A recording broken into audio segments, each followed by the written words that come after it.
when you look at creative finance, let's break down what creative finance is real quick for Sure. a lot of people, because some people might be brand new. Maybe they're listening to this for the first time.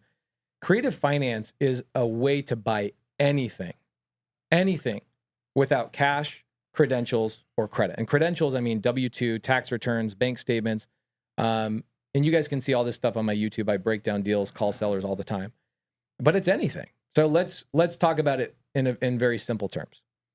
When I was young, going back to my parents, I remember my mom, she's a seamstress. So she would sew, she'd make dresses, she'd make stuffed animals for people. And my parents had a lot of kids. And so there were moments in my parents' life where my mom didn't have enough money to go buy materials to then create a product and then sell. So what my mom would do is my mom would go and ask somebody in her church, hey, do you have a credit card that I can use to go buy materials? Because I went to Michael's and they told me I don't have enough credit to get a Michael's card that I can buy like materials to go make teddy bears and dresses, stuff like that. So my mom goes and finds somebody and says, yeah, no problem. Here's what I want. This is interesting. I've known this since I was a kid. They said, whatever you make on the back end, I just want 5% of your net and I'll let you use my credit. So my mom was using arbitrage to make dresses. So like she would sew bears and all sorts of tchotchkes, little odds and ends. And she would sell them at local schools and she would sell them at hospitals as like gifts in the gift shop. She would do that all by leveraging somebody else's credit. Right. So my mom was arbitraging or utilizing somebody else's stuff to go make something with her hands and then go sell it. So on top of other people's money is other people's credit. Everybody's credit. Yeah. Right. And so that's creative finance. Yep. Another piece of creative finance. You want to know my actual first deal? My first deal was not even a real estate deal. Mm-hmm. My first deal was my F-150. And I've told this story a lot. I tell this story all the time when I talk to sellers that they have a hard time. In fact, I'm closing today on 2 properties, 0% seller finance that's going to cash flow like crazy and the mortgages are going to be paid down. And everybody else is all worried about these 7% interest rates. And I'm gobbling up 0%, 2%, 3% deals and building my portfolio. I'm paying a wholesaler right now today, not today, but next week, $200,000 assignment fee on a multifamily seller finance deal that he brought to me. I had to restructure it, but he's making $200,000 assigning a multifamily creative finance deal to me. Guys, creative finance will dominate. And what Steve and I are going to talk about here in a minute is special. So when I've always known creative finance, but I didn't understand it as how to be an investor. So I'd watch my mom, I'd watch my dad, all that kind of stuff.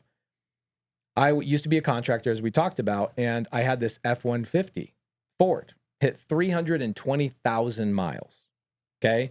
Dude, that thing started having overheating issues, all sorts of problems, and I'm like, I don't want to deal with this thing. I would get calls from my guys. They'd say, hey, the truck is overheated again. I'm like, gosh, damn it, call AAA, tow the thing, whatever.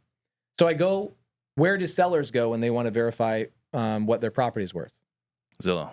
What's the Zillow of cars? Kelley Blue Book. Kelley Blue Book.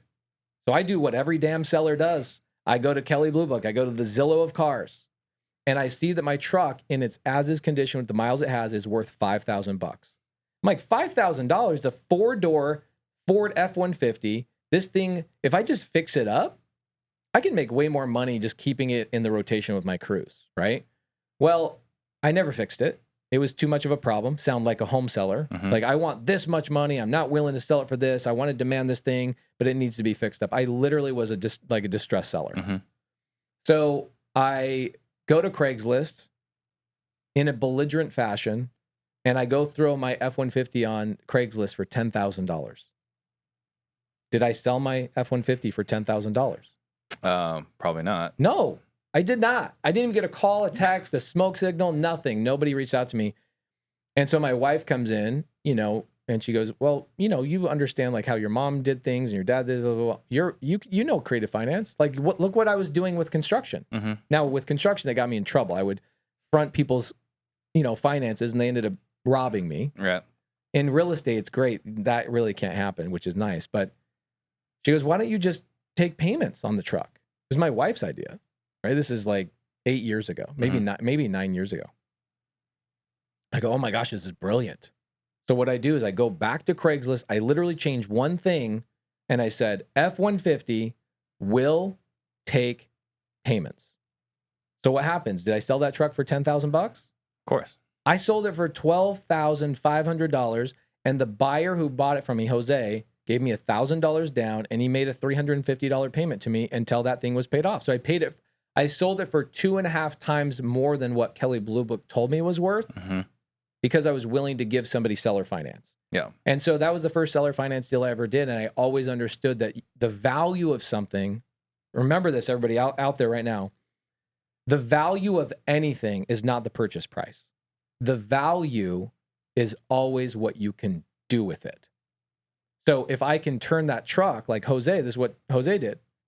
Somebody's like, I would ask him, did Jose overpay for that truck?